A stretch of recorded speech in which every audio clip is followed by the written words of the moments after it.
Hello ಎಲ್ರಿಗೂ ಮತ್ತೆ U K grammar English ವಿದ್ಯಾರ್ಥಿಗಳಿಗೆ ಸ್ವಾಗತ. ಇವತ್ತಿನ ದಿನ ನಾವೇನು ಮಾಡ್ತಾ ಇದ್ದೀವಿ ಅಂತಂದರೆ ಆಲ್ಮೋಸ್ಟ್ ರಾಜ್ಯದ ಎಲ್ಲ ಶಾಲೆಗಳಲ್ಲಿ ಸರ್ಕಾರಿ ಶಾಲೆಗಳಲ್ಲಿ ಬೈಲಿಂಗ್ವಲ್ ಕ್ಲಾಸಸ್ಗಳು ಸ್ಟಾರ್ಟ್ ಆಗ್ಯಾವ. ಬೈಲಿಂಗ್ವಲ್ ಕ್ಲಾಸಸ್ಗಳು ಸ್ಟಾರ್ಟ್ ಆದ ನಂತರ ಏನಾಗಿತ್ತಪ್ಪ ಅಂದ್ರೆ ನಮ್ಗೆ ಮಕ್ಕಳಿಗೆ ಓದೋದು ಕಲಿಸ್ಬೇಕಾದ್ರೆ ಏನೆಲ್ಲ ಮಾಡಬೇಕು ಅನ್ನೋ ಹಲವಾರು ಆ್ಯಕ್ಟಿವಿಟೀಸ್ಗಳನ್ನ ಕೊಟ್ಟಾರೆ. ಆದರೂ ನಾ ಕಂಡುಕೊಂಡಂತೆ ಏನು ಮಾಡ್ಬೋದು ಅನ್ನೋದ್ರ ಬಗ್ಗೆ ಇವತ್ತಿನ ಒಂದು ವಿಡಿಯೋದೊಳಗೆ ನಾನು ಮಾತಾಡ್ತಿದ್ದೀನಿ. ಇವತ್ತು ಏನಾಗೈತಪ್ಪ ಅಂತಂದರೆ ನಮ್ಮ ರಾಜ್ಯದ ಮಾತೃಭಾಷೆ ಯಾವುದು ನಮ್ಮ ಕನ್ನಡ. ಈ ಬೈಲಿಂಗ್ವಲ್ ಅಂದಾಗ ಒಂದು ಮ್ಯಾಗೊಂದು ಪ್ಯಾರ ಕನ್ನಡ, ಕೆಲವೊಂದು ಪ್ಯಾರ ಇಂಗ್ಲೀಷ ಈ ರೀತಿ ಕೊಟ್ಟು ನಮಗೇನು ಮಾಡಕತ್ತಾರಪ್ಪ ಅಂದ್ರೆ ಸುಲಭ ಆಗಲಿ, ಮಕ್ಕಳಿಗೆ ಇಂಗ್ಲೀಷ್ ತಿಳ್ಕೊಳ್ಳೋಕ್ಕೆ ಸುಲಭ ಆಗಲಿ ಅಂತೇಳಿ ಆಲ್ರೆಡಿ ಏನು ಮಾಡ್ಯಾರಪ್ಪ ಅಂದ್ರೆ ಟೆಕ್ಸ್ಟ್ ಬುಕ್ಕನ್ನು ರೆಡಿ ಮಾಡ್ಯಾರ. ಆದರೆ ಇಲ್ಲಿ ಆಗಿರೋ ಪ್ರಶ್ನೆ ಏನಪ್ಪ ಅಂತಾರೆ, ನಮಗಿರ್ತಕ್ಕಂಥ ಪ್ರಶ್ನೆ ಏನಪ್ಪ ಅಂತಾರೆ, ನಾವು ಹಲವಾರು ರೀತಿ ಪ್ರಯತ್ನ ಪಟ್ಟರು ಕೂಡ ಮಕ್ಕಳಿಗೆ ಓದಲಿಕ್ಕೆ ಬರ್ತಾ ಇಲ್ಲ. ಯಾಕೆ ಬರ್ತಾ ಇಲ್ಲ ಅಂದಾಗ ಕೆಲವೊಂದಿಷ್ಟು ಇನಿಷಿಯಲ್ ಸ್ಟೇಜಸ್ಸನ್ನು ನಾವೇನು ಮಾಡ್ಕೊಳ್ಬೇಕು, ರೆಡಿ ಮಾಡ್ಕೊಳ್ಬೇಕು. ಇನಿಷಿಯಲ್ ಸ್ಟೇಜಸ್ಗಳು ಯಾವ್ಯಾವು? ಫಸ್ಟಿಗೆ ಸ್ಟಾರ್ಟಿಂಗ್ ಇಂಗ್ಲೀಷ್ ಸ್ಟಾರ್ಟ್ ಮಾಡ್ತೀವಿ ಎಲ್ಲಿದ್ರಿ, ABCD ಇಂದ ಹಿಡ್ಕೊಂಡು ಜಡ್ ತನಕ ಸ್ಟಾರ್ಟ್ ಮಾಡ್ತೀವಿ. ಹೌದ್ರಿ, ಎದಿಂದ ಜಡ್ ತನಕ ಕ್ಯಾಪಿಟಲ್ ಲೆಟರ್ಸ್ ಕಲಿಸ್ತೀವಿ, ಎದಿಂದ ಜಡ್ ತನಕ ಸ್ಮಾಲ್ ಲೆಟರ್ಸನ್ನು ಕಲಿಸ್ತೀವಿ. ಆದರೆ ವಾಸ್ತವಿಕವಾಗಿ ಏನಾಗಿದೆಪ್ಪ ಅಂತ ನಮಗಿಲ್ಲಿ ಮಕ್ಕಳಿಗೆ ಎ ಅಂದಾಗ ಎ ಅನ್ನೋದು ಗೊತ್ತದ ಕರೆ, ಅದರದ್ದೇನಿಲ್ಲ ಫೊನೆಟಿಕ್ ಸೌಂಡ್ ಬಗ್ಗೆ ಗೊತ್ತಿಲ್ಲ.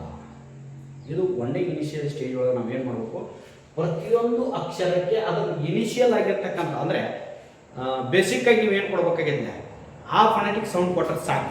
ಅಲ್ಲಿವರೆಗೆ ಹೇಗೆ ಯ ಅಂತಕ್ಕಂಥದ್ದು, ಎ ಫಾರ್ ಆ್ಯಪಲ್, ಯ ಅಂತಕ್ಕಂಥ ಒಂದು ಸೌಂಡ್ ಏನದಲ್ಲ ಅದನ್ನು ಮಕ್ಕಳಿಗೆ ತಿಳಿಸಿ ಹೇಳಬೇಕು. ಬಿಗೆ ಬ ಅಂತ, ಸಿಗೆ ಕ ಅಂತ. ಇಲ್ಲಿ ಕ ಮತ್ತು ಸ ಎರಡು ಬರಿಸಿದ್ರೆ ಮಗು ಕನ್ಫ್ಯೂಸ್ ಆಗ್ತದ್ರಿ. ಕ ಮತ್ತು ಸ ಎರಡು ಬರಿಸಿದ್ರೆ ಮಗು ಕನ್ಫ್ಯೂಸ್ ಆಗ್ತೈತಿ. ಸಿ ಇದ್ದು ಸ ಅಂತಕ್ಕಂಥ ಉಚ್ಚಾರಣೆಯನ್ನು ಯಾವಾಗ ಬೆಳೆದಿದಪ್ಪ ಅಂತಾರೆ, ಇಲ್ಲಿ ಇಂಗ್ಲೀಷ್ ಒಳಗಿರ್ತಕ್ಕಂಥ 5 ಮಹಾ ಅಕ್ಷರಗಳವಲ್ರಿ, ಓವಲ್ಸ್ ಅಂತಕ್ಕಂಥದ್ದು ಯಾವ್ಯಾವ್ರಿ? A, E, I, O, U. ಇವು ಪ್ರತಿಯೊಂದು ಹಂತದೊಳಗೆ ಏನು ಮಾಡ್ತಾವಪ್ಪ ಅಂದ್ರೆ ತಮ್ಮ ಬೇರೆ ಬೇರೆ ಪಾತ್ರವನ್ನು ವಹಿಸೋದ್ರ ಮುಖಾಂತರ ಹಿಂದಿರ್ತಕ್ಕಂಥ ಕಾನ್ಸೋನೆಂಟ್ ಸೌಂಡ್ ಏನಾಕತಿ ಅನ್ನೋದನ್ನ ತೀರ್ಮಾನ ಮಾಡ್ತಕ್ಕಂಥ ಯಾವಪ್ಪ ಅಂದ್ರೆ ಅವು 5. ಈ 5ಗೂ ಸಂಬಂಧಪಟ್ಟಂತೆ ಸುಮಾರು 40 ನಿಯಮಗಳಿದಾವೆ. ಆ 40 ನಿಯಮಗಳನ್ನ ನಾನು ಮುಂದಿನ ವಿಡಿಯೋದೊಳಗೆ ಹೇಳ್ತೀನಿ. ಇಲ್ಲಿ ಫಸ್ಟಿಗೆ ನಾವು ಏನು ಮಾಡ್ಬೇಕಾಗೈತಿ, ಮಕ್ಕಳಿಗೆ ಎದಿಂದ ಜಡ್ ತನ ಏನು ಮಾಡ್ಬೇಕು ಅಂತ ಮಕ್ಕಳಿಗೆ ಮೊದಲು ಏನು ಮಾಡ್ಬೇಕು, ನಾವು ಅವುಗಳ ಫೊನೆಟಿಕ್ ಸಿಂಬಲ್ ಅಲ್ಲ ಫೊನೆಟಿಕ್ ಸೌಂಡನ್ನು ಕಲಿಸ್ತೀವಿ. ಡಿಗೆ ಏನಂತೀವಿ ನಾವು, ಡ. ಫೊನೆಟಿಕ್ ಸೌಂಡ್ ಏನದು ಡ. ಹೀಗೆ ಎ, ಎಫ್ ಗೆ ಫ,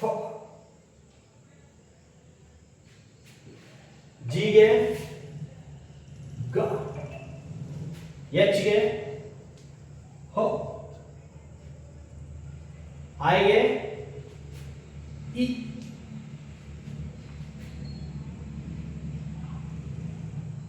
GHI, ಜೆಗೆ ಜ, ಕೆಗೆ ಕ, ಹಾಗೆ ಎಲ್ಗೆ ಲ, ಎಂಗೆ ಮ, ಎನ್ಗೆ ನ,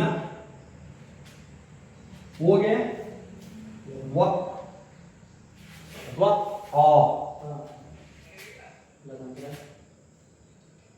ಪಿಗೆ ಪ.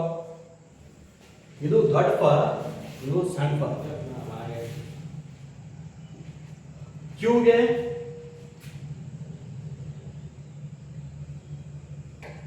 ವ. ನೆಕ್ಸ್ಟ್ ಕ್ಯೂ ಆದ ನಂತರ ಆರ್ಗೆ ರ, ಎಸ್ಗೆ ಸ. ನೋಡ್ರಿ, ಶ ಬರ್ತದ ಅಂತಕ್ಕಂಥದ್ದನ್ನು ಹೇಳಬೇಕಾದಾಗ ಶ ಯಾವಾಗ ಬರ್ತದೆ ಅಂತ ಹೇಳ್ಬೇಕಾದ್ರೆ ಅವುಗಳನ್ನ ನಾವು ಬಳಸ್ಕೊಂಡಾಗ ಹೇಳಕ್ಕಾಗ್ತೈತಿ. ಅಲ್ಲಿವರೆಗೆ ಮಗುವಿಗೆ ಸಿಂಪಲ್ ಕಾನ್ಸೆಪ್ಟ್ ಇಟ್ಟಕೊಡುದ್ರಿ. ಇಲ್ಲಿ ಮಗುವಿಗೆ ಏನಾಗಬೇಕು, ಇನಿಷಿಯಲಿ ಏನು ಗೊತ್ತಾಗಬೇಕು, ಏನು 26 ಅಕ್ಷರದಲ್ಲ ಅವಕ್ಕೆಲ್ಲ ಒಂದು ಸೌಂಡ್ ಗೊತ್ತಾಗಬೇಕು. ಎಸ್ ಆದ ನಂತರ ಟಿಗೆ ಟ, ಅದಾದ ನಂತರ ಯುಗೆ ಯು ಇವ್ಗೆ ಇವು ಕೊಡ್ರಿ ಯಾಕೆ ಹೇಳ್ತೀರಿ ಅ ಅಂತಕ್ಕಂಥದ್ದನ್ನ ನಾವು ಏನು ಹೇಳ್ತೀವಪ್ಪ ಅಂತಾರೆ ಅಂಬ್ರೆಲ್ಲ ಹೇಳಿ ಹೇಳ್ಕೊತೀವ್ರಿ ಇದಕ್ಕೆ ಹೌದ್ರಿ ಆದ್ರೆ ಅದನ್ನ ಹೊಳ್ಳಿ ಯು ಮಾಡ್ಬೇಕಾದಾಗ ಭಾಳ ಸಮಸ್ಯೆ ಆಗ್ತದೆ. ನೆಕ್ಸ್ಟ್ ಪಿಗೆ ವ ಡಬ್ಲ್ಯೂ ಕೂಡ ವ ಎಕ್ಸ್ಗೆ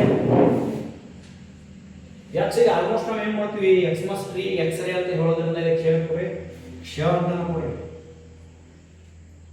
ನೆಕ್ಸ್ಟ್ ವಾಯ್ಗೆ ಯ ಜಡ್ಗೆ ಜ.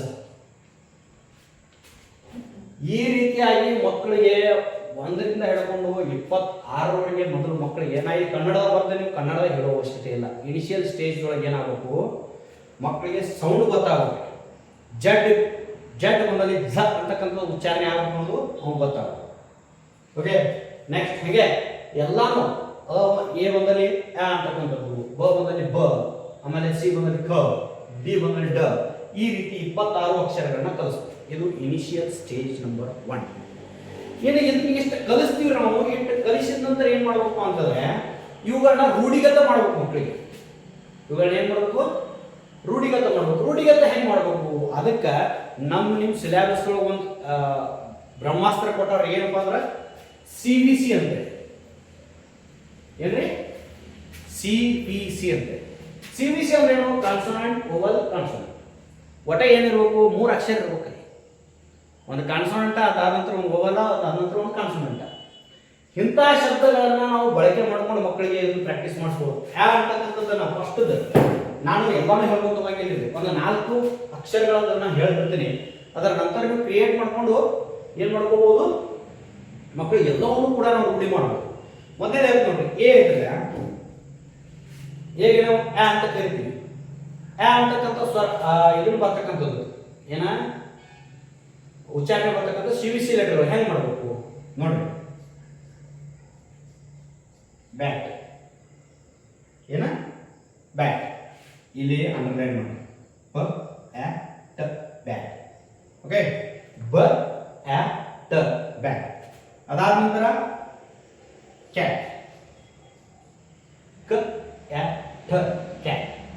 ಈ ರೀತಿ ಮಕ್ಕಳಿಗೆ ಏನು ಮಾಡ್ಕೋತವ್ರಿಗೆ ಪ್ರತಿಯೊಂದಕ್ಕೂ ಮಿನಿಮಮ್ ಒಂದು 5 CBC ಲೆಟರ್ಗಳನ್ನ ನೀವು ಏನು ಮಾಡಬೇಕು CBCಗಳನ್ನ ಬರ್ದು ಕೊಟ್ಟಿರಪ್ಪ. CBC ವರ್ಡ್ಗಳನ್ನ ಬರ್ದು ಕೊಟ್ಟರೆ ಮಗುವಿಗೆ ಎಲ್ಲಿ ಅಂಡರ್ಲೈನ್ ಮಾಡಿರ್ತಲ್ಲ ಆ ಸೌಂಡ್ ಮಾತ್ರ ನೀವೇನು ಮಾಡಬೇಕು ಮಕ್ಕಳಿಗೆ ಫೋಕಸ್ ಮಾಡಕ್ಕೆ ಕಲಿಸ್ಬೇಕು. ನೋಡಿ ಬ ಆ ಟ ಬ್ಯಾಟ್ ಕ ಆ ಟ ಕ್ಯಾಟ್. ಹಾಗೆ ಮ ಆ ಟ ಮ್ಯಾಟ್, ಸ ಆ ಟ ಸ್ಯಾಟ್. ಹೌದಿಲ್ಲ? ಈ ರೀತಿ ಮಾಡ್ಲಿಕ್ಕೆ ನಮಗೆ ಸಾಧ್ಯ ಇಲ್ಲ. ಹಿಂಗೆ ನಾವು ಎಲ್ಲಾನು ಒಮ್ಮೆ ಮಾಡ್ಬೇಕಂತ ಏನಿಲ್ರಿ. ಮೊದಲ 5 ಅಕ್ಷರಗಳನ್ನು ಮಾಡ್ರಿ, ಆಮೇಲೆ ಮತ್ತೆ 5 ಅಕ್ಷರಗಳನ್ನು ಮಾಡ್ರಿ, ಹಿಂಗೆ 26 ಅಕ್ಷರಗಳನ್ನು ಮಾಡ್ರಿ. ಇದು ಇನಿಷಿಯಲ್ ಸ್ಟೇಜ್ ನಂಬರ್ 2. ಇನ್ನು ಇದಾದ ನಂತರ ಇನಿಷಿಯಲ್ ಸ್ಟೇಜ್ ನಂಬರ್ 3 ಏನಿದೆ ಇಲ್ಲಿ. ಇದು ಇಷ್ಟು ಮುಗಿಬೇಕಾದ್ರೆ ಮಿನಿಮಮ್ ಒಬ್ಬ ಟೀಚರ್ಗೆ ಎಲ್ಲ ಮಕ್ಕಳಿಗೆ ಇಷ್ಟು ಸೌಂಡ್ಗಳನ್ನ ತಿಳಿಸಿ ಹೇಳ್ಬೇಕಾದ್ರೆ ಮಿನಿಮಮ್ ಅಂದ್ರೂ 4ರಿಂದ 5 ತಿಂಗಳು ಹೋಗ್ತದ್ರಿ. ಎಷ್ಟು ಹೋಗತ್ರಿ? 4ರಿಂದ 5 ತಿಂಗಳು. ಅದಾದ ನಂತರ ಏನು ಬಳಸಬೇಕು ಅಂತ ನಾವು ಈ AEIO ಇವುಗಳಿಗೆ ಇರ್ತಕ್ಕಂಥ ನಿಯಮಗಳನ್ನ ನಾವು ಬಳಸಬೇಕು.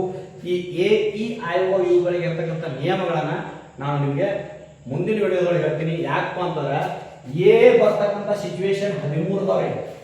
ಎ ಬೇರೆ ಬೇರೆ ಸೌಂಡ್ ಅನ್ನ ಪ್ರೊನೌನ್ಸಿಯೇಟ್ ಮಾಡ್ತಕ್ಕಂಥ ಸಿಚುವೇಶನ್ ಏನಾವ 13 ಅದಾವ. ಇದು ಎಷ್ಟು ಅದಾವಪ್ಪ ಅಂದ್ರೆ 9 ಅದಾವ. ಇದು 12 ಅದಾವ. ಇದ್ರು 9 ಅದಾವ. ಇದು 11 ಅದಾವ. ಟೋಟಲ್ ಯಾಕಂದ್ರಿ ಇಷ್ಟನ್ನು ಕೂಡ ನಾವು ಏನು ಮಾಡ್ಕೋಬೇಕು ಮಕ್ಕಳಿಗೆ ಬರ್ತಕ್ಕಂಥ ಬೇರೆ ಬೇರೆ ಸಿಚುವೇಶನ್ ತಿಳಿಸಿ ಹೇಳಿದಪ್ಪ ಅಂದ್ರೆ ಎಷ್ಟು ತಿಳಿಸಿ ಹೇಳಿದ ನಂತರ ಇನ್ನೂ ಉಳಿತೈತ್ರಿ. ಏನು ಉಳಿತೈತಿ? ಕಾನ್ಸೋನೆಂಟ್ಗಳನ್ನ ಡಿ. ಈಗ ನೋಡ್ರಿ ಜಿ ಗ ಐತಿ, ಜಿ ದ ಝ ಯಾವಾಗ ಆಕೈತೆ ಅನ್ನೋದನ್ನ ಹೇಳ್ಬೇಕು. ಇಂಥದಕ್ಕೊಂದು 6 ನಿಯಮ ಅದಾವ್ರಿ.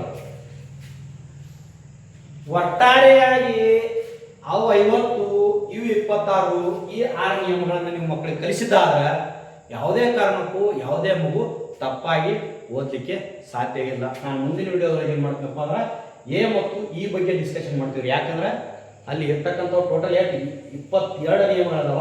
ಅದಾದ ನಂತರ ಐ ಮತ್ತು ಓನ ಡಿಸ್ಕಷನ್ ಮಾಡೋಣ. ಅದಾದ ನಂತರ ಇವ್ರ ಬಗ್ಗೆ ಡಿಸ್ಕಷನ್ ಮಾಡೋಣ. ಲಾಸ್ಟ್ ಒಳಗೆ ಈ 6 ನಿಯಮಗಳೇನಿದಾವಲ್ಲ ಇವು ಭಾಳ ಇಂಪಾರ್ಟೆಂಟ್ ರೀ. ಇವತ್ತೂ ಕೂಡ ಹೇಳ್ತೀನಿ. ಒಟ್ಟಾರೆಯಾಗಿ ಇವತ್ತಷ್ಟು ಕಲಿಸಿದಪ್ಪ ಅಂದ್ರೆ ಮಗು ಎಲ್ಲೂ ಕೂಡ ತಪ್ಪಾಗಿ ಓದಂಗಿಲ್ಲ.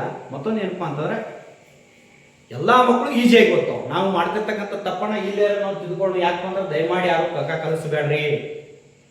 ಇಂಗ್ಲೀಷ್ ಕಕ್ಕ ಕಲಿಸೋದ್ರಿಂದ ಇಂಗ್ಲೀಷ್ ಕಕ್ಕ ಎಲ್ಲಿ ಹೆಲ್ಪ್ ಆಕೈತಿ ಬರೀ ನಿಮ್ಗೆ. ಇಂಗ್ಲೀಷ್ ಕಕ್ಕ ಕಲಿಸಿರಪ್ಪ ಅಂತಾರ ಸ್ಥಳಗಳ ಹೆಸರುಗಳನ್ನ ಬರೀಲಿಕ್ಕೆ, ಮನುಷ್ಯರ ಹೆಸರು ಬರೀಲಿಕ್ಕೆ ಇದಕ್ಕೆ ಮಾತ್ರ ಉಪಯೋಗ ಆಗ್ತದೆ ಹೊರತು ಇದನ್ನು ಓದಲಿಕ್ಕೆ ಉಪಯೋಗ ಆಗಂಗಿಲ್ಲ. ಸೊ ಅದಕ್ಕೆ ಎಲ್ಲರೂ ಕೂಡಿ ಕೈ ಜೋಡಿಸಿ ಹೋಗೋಣ, ಹಂತವಾಗಿ ಕಲಿತಾ ಹೋಗೋಣ. ಇವತ್ತಿಗೆ ಈ 26 ಅಕ್ಷರಗಳನ್ನು ನಾವು ಹೆಂಗೆ ಕಲಿಸ್ಬೇಕು ಅನ್ನೋದನ್ನ ಹೇಳಿ ಇವತ್ತನ್ನ ಏನು ಮಾಡ್ರಪ್ಪ ಅಂತಾರೆ ಮೇಂಟೈನ್ ಮಾಡಿರಿ. ಅದಾದ ನಂತರ ಏನು ಮಾಡಿರಿ CBC ವರ್ಡ್ಗಳನ್ನ ಪ್ರಾಕ್ಟೀಸ್ ಮಾಡಿಸ್ರಿ. ಈ CBC ವರ್ಡ್ಗಳನ್ನ ಪ್ರಾಕ್ಟೀಸ್ ಮಾಡೋಷ್ಟರೊಳಗೆ ನಾನು ಇವುಗಳ ನಿಯಮಗಳನ್ನು ಹೇಳ್ತೀನಿ. ಜೊತೆಗೆ ಕಾನ್ಸೋನೆಂಟ್ಗಳು ಬೇರೆ ಬೇರೆ ಅಕ್ಷರಗಳನ್ನ ಯಾವಾಗ ತಗೋತಾವ ಅಂತೇಳಿ, ಇಲ್ಲಿ ಟಿ ಇದ್ದಿದ್ದು ಚ ಯಾವಾಗ ಆಕತಿ, ಟಿ ಇದ್ದಿದ್ದು ಚ ಯಾವಾಗ ಆಕತಿ, ಸಿ ಚ ಯಾವಾಗ ಆಕತಿ, ಇವುಗಳನ್ನೆಲ್ಲ ಏನು ಮಾಡ್ತೀವಪ್ಪ ಅಂತ ಮುಂದಿನ ವಿಡಿಯೋದಲ್ಲಿ ಹೇಳ್ತೀನಿ. ಅಲ್ಲಿವರೆಗೆ ಎಲ್ಲರೂ ಕಾಯ್ತಾ ಇರಿ. ಎಲ್ರಿಗೂ ನಮಸ್ಕಾರ. ಹೋಗುವಾಗ ಏನು ಮಾಡ್ರಪ್ಪ ಅಂತಾರೆ ಸಬ್ಸ್ಕ್ರೈಬ್ ಮಾಡಿರಿ, ಲೈಕ್ ಮಾಡಿರಿ ಮತ್ತು ಕಮೆಂಟ್ ಮಾಡೋದು ಮರಿಬೇಡಿ.